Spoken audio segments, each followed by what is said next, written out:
Assassinat de l'ancien président haïtien, un ex-militaire colombien plaide coupable. Pour plus d'informations sur ce sujet, retrouvez-nous après le générique.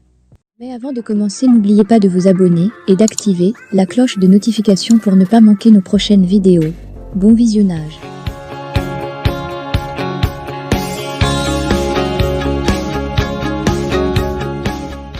Germain Rivera, 44 ans, a plaidé coupable pour 3 chefs d'accusation, ce qui pourrait l'envoyer en prison pour le reste de sa vie, selon des documents judiciaires de la Cour fédérale de Floride.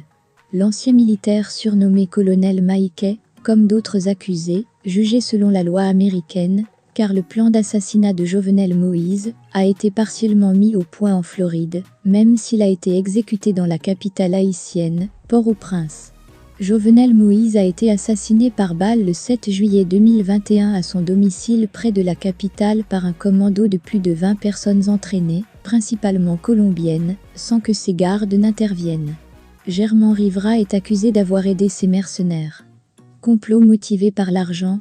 L'opération visait au départ à kidnapper Jovenel Moïse, mais elle a évolué en assassinat, indiquent des documents du tribunal.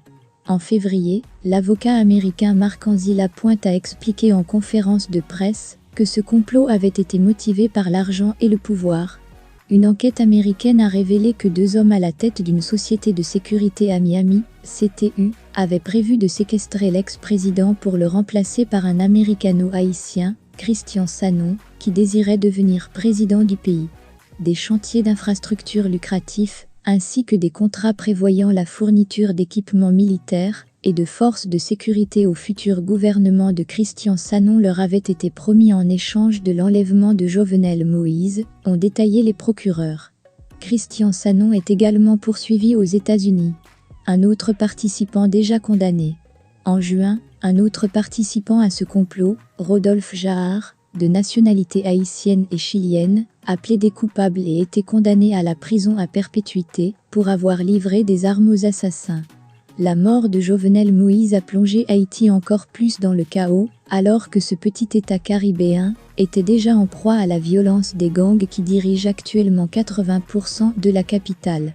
Le 1er septembre, le chef des affaires humanitaires de l'ONU Martin Griffiths a dénoncé l'extrême brutalité dont font preuve les gangs, appelant à cesser le carnage.